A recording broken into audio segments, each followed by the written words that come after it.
Tonight's story is about an 80-year-old woman and her loyal dog trapped in one of the coldest nights imaginable, where a single mistake could mean the end.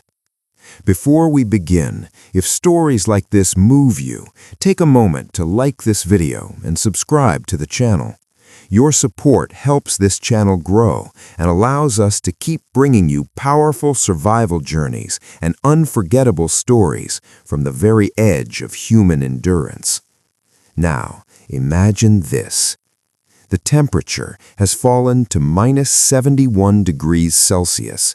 The forest stretches endlessly in every direction, and somewhere in that frozen darkness, wolves are already watching.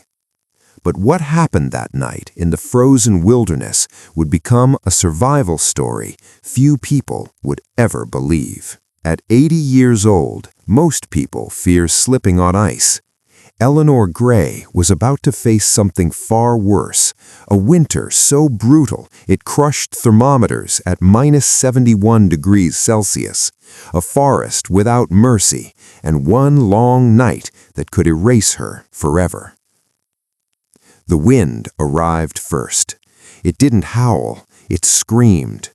Eleanor tightened the hood of her faded red parka as snow whipped across the endless northern forest. Beside her, a thick-furred German shepherd named Rex pressed close to her leg, ears flattened against the storm. They weren't supposed to be out this late. What was meant to be a short snowmobile trip to check the old supply shed had turned disastrous when the engine sputtered, coughed, and died 5 miles from the cabin.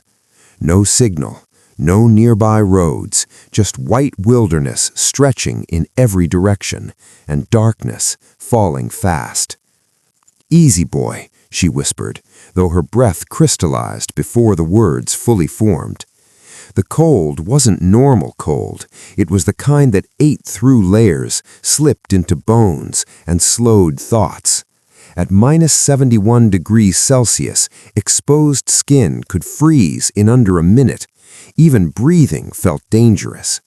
Rex growled low. Eleanor followed his gaze.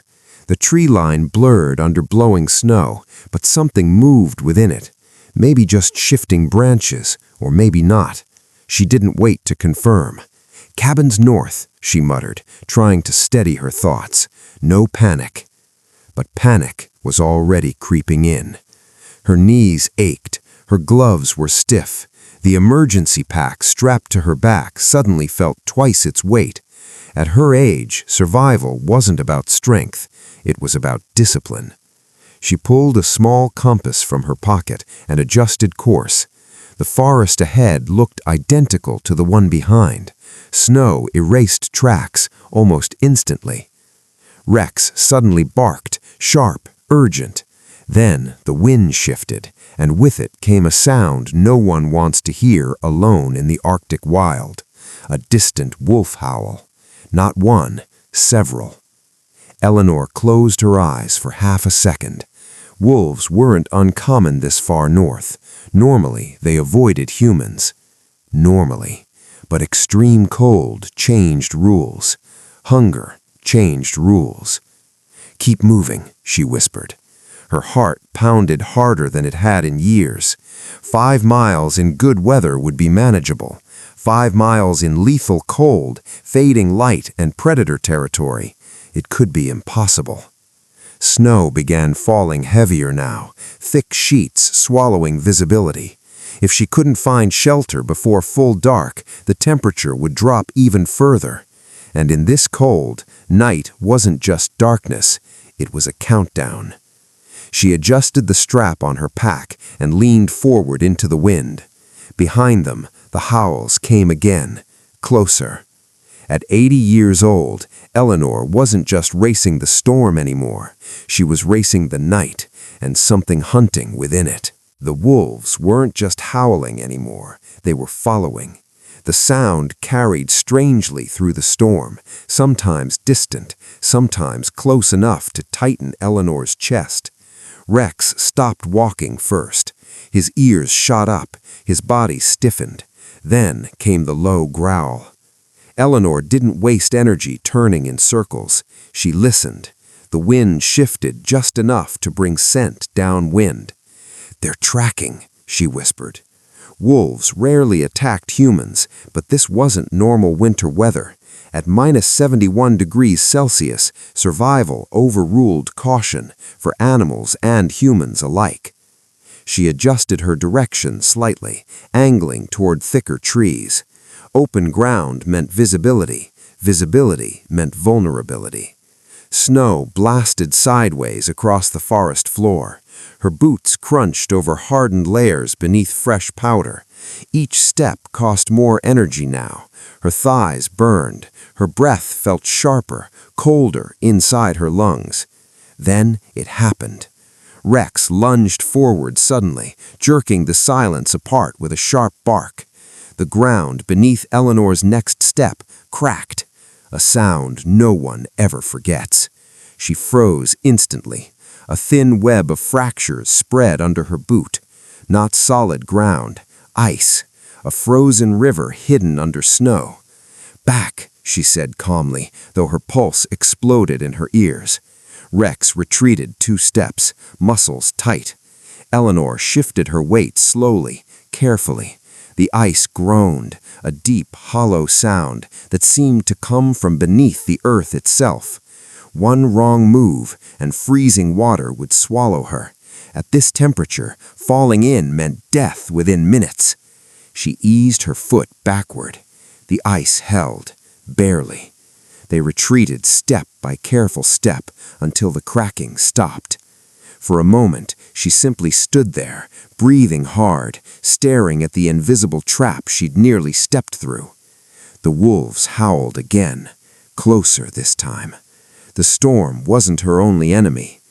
"Tree line," she muttered, "windbreak first." She moved toward a cluster of dense spruce trees where the snow drifted deeper. Using stiff gloves, she gathered fallen branches and leaned them against a trunk, forming a crude barrier against the wind. Not shelter, but something. Rex stood facing outwards, scanning the forest. His body language had changed, no longer just alert, defensive.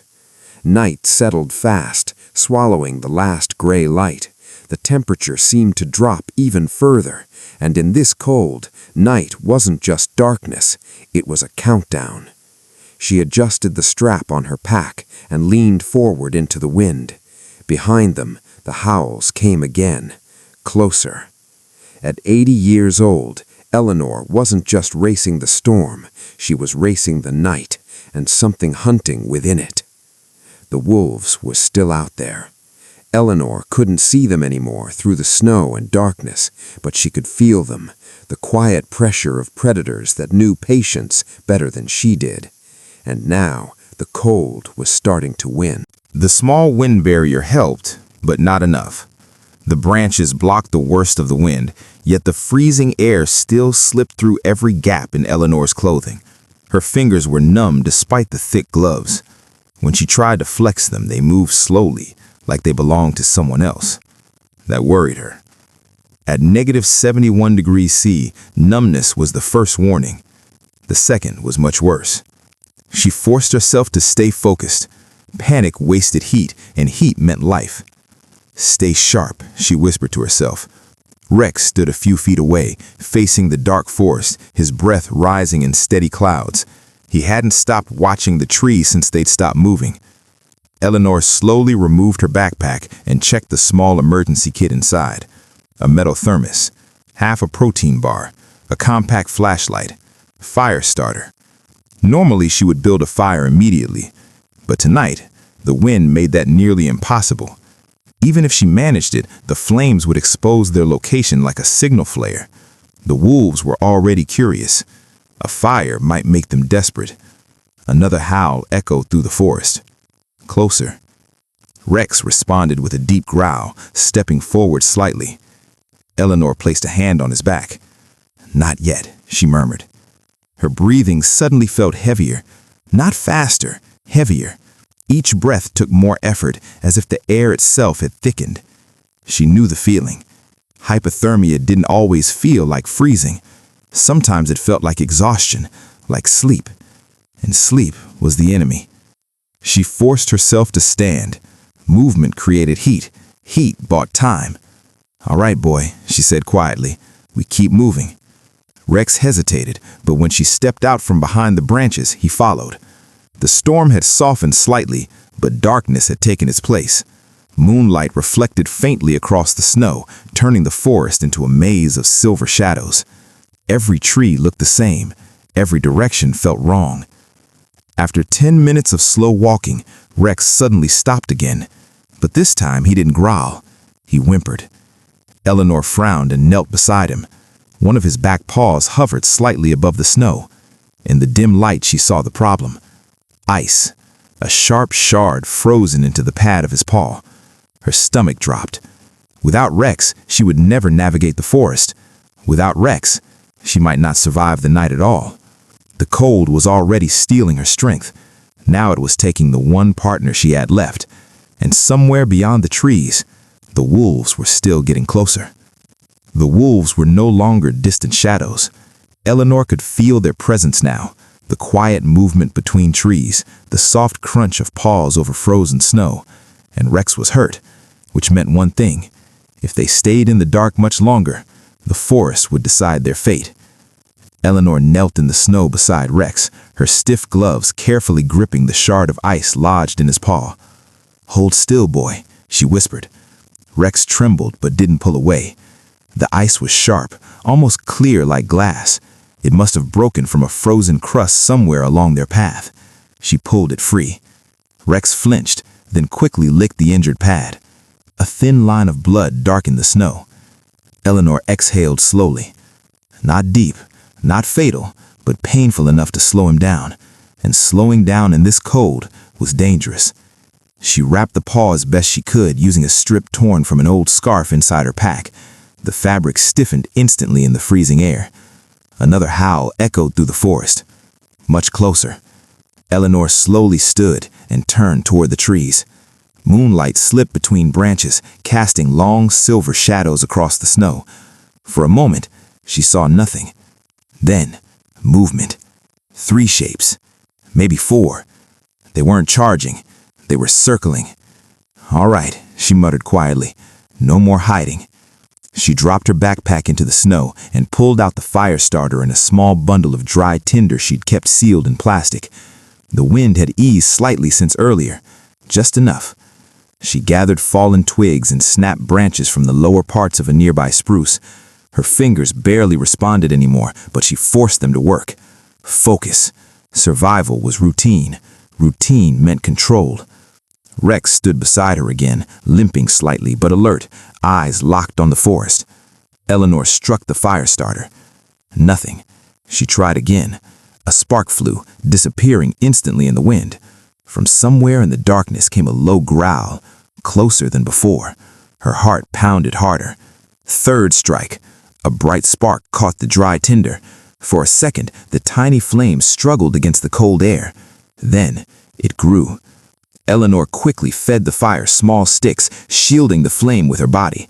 Within moments, orange light flickered against the snow and trees. The fire crackled louder. Warmth spread slowly into her frozen hands. Across the clearing, the wolves stopped moving. Fire changed things. Animals respected it. But fire also revealed them. In the shifting light, Eleanor finally saw them clearly. 5 wolves now stood at the edge of the trees, watching, waiting.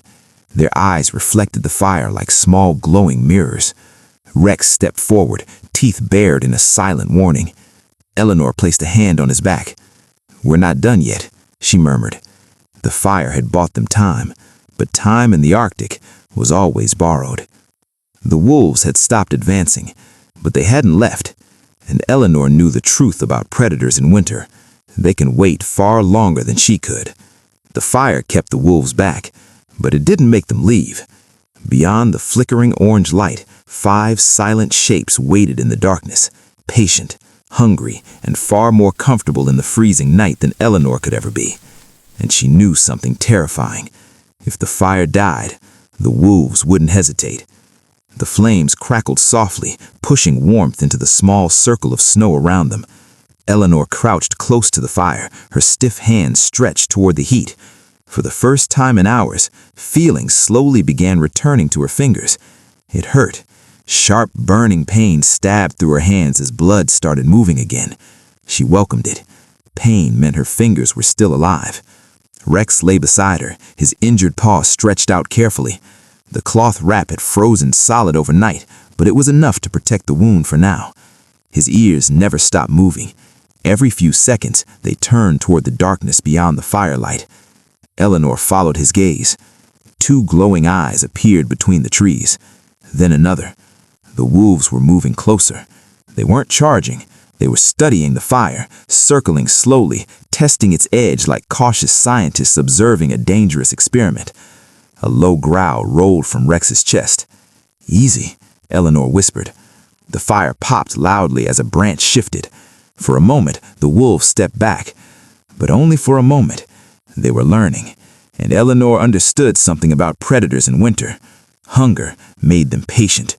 She grabbed another stick and pushed it deeper into the flames. More wood, more heat, more light. But a pile of branches was shrinking fast. She looked up at the dark sky. The moon sat high above the forest, cold and distant. Midnight, maybe. Later, which meant the worst part of the night was still ahead. The temperature would drop even further before morning. Sleep pulled at her mind like gravity. Her eyelids felt heavy. Her body begged her to close them just for a few minutes. But she knew that trap. Hypothermia didn't always kill with violence. Sometimes it killed with comfort. A warm fire, a quiet forest, a moment of rest. People fell asleep in those moments and never woke up. Eleanor forced herself to stand. Movement created heat. Heat bought time. But only slightly. Eleanor realized something chilling in that moment. The wolves weren't afraid anymore. They were learning. The fire might still hold them back, but only for so long. Eleanor stared into the flames, feeding them carefully. Dawn had to be close now. It had to be, because if the fire died before the sun arrived, the wolves would finally make their move. After hours of darkness, the sky finally began to change. At first, Eleanor thought it was just her tired eyes playing tricks on her. But slowly, the black horizon softened into a faint gray glow. Dawn was coming, but the wolves hadn't left. The fire burned stronger now, thanks to the branches Eleanor had gathered, but it wouldn't last forever. She knew that. Every minute the flames survived was another minute closer to sunrise. And sunrise meant something important: visibility. During the long night, the forest had belonged to the wolves. Darkness had given them confidence, patience, and the ability to move unseen. But daylight would change the balance. Eleanor stood beside the fire, rubbing warmth back into her stiff arms. Her body felt like it weighed twice as much now. The cold had drained nearly every bit of energy she had left. Rex sat beside her, alert despite the injury in his paw. The cloth wrap had frozen stiff overnight, but he still held his ground. Beyond the firelight, the wolves remained scattered among the trees. 5 shapes, silent, watching. One of them stepped forward again, just at the edge of the fading darkness. Its fur looked pale gray in the weak glow of early morning. The animal lowered its head slightly, studying the fire, studying them. Eleanor met its gaze. For a moment, neither moved. Then something shifted in the sky. A faint line of pale blue appeared along the eastern horizon. Morning. The first real light spilled slowly across the frozen landscape, revealing the forest in clearer detail. Snow-covered branches glowed softly, and the shadows between the trees began to retreat. The wolves noticed it too. Their posture changed. They were no longer advancing. Instead, they began circling farther back toward the deeper parts of the forest. Not fleeing, just reconsidering. Eleanor exhaled slowly. "Morning's winning," she murmured. But survival wasn't guaranteed yet. The fire was fading again, and the night had left her exhausted. More importantly, the cabin was still miles away. She knelt beside Rex and gently checked his injured paw. The bleeding had stopped, but walking would still be painful. "We've got to move soon," she whispered. The sky brightened more with every passing minute. Pale sunlight began touching the tops of the trees, turning the snow into a field of soft gold. Across the clearing, the largest wolf gave one final look toward the fire. Then it turned and disappeared between the trees. One by one, the others followed. Within moments, the forest was empty again. Eleanor stared into the quiet woods. The danger had passed, for now, but the real challenge was just beginning. The wolves were gone, the sun was rising, and somewhere beyond the frozen forest, Eleanor's cabin was still waiting if she could survive the final miles to reach it. The wolves were gone. The night was over. But Eleanor knew something many people forget about survival in the Arctic. The cold can still kill you after the danger seems to have passed, and the cabin was still miles away. The morning sun climbed slowly above the frozen forest, turning the endless snow into a blinding sheet of white and gold. Eleanor leaned against the wall, her legs finally giving out as she sat beside him. For the first time since the snowmobile had failed, she allowed herself to breathe normally. They had made it, through the storm, through the wolves, through the longest night of their lives.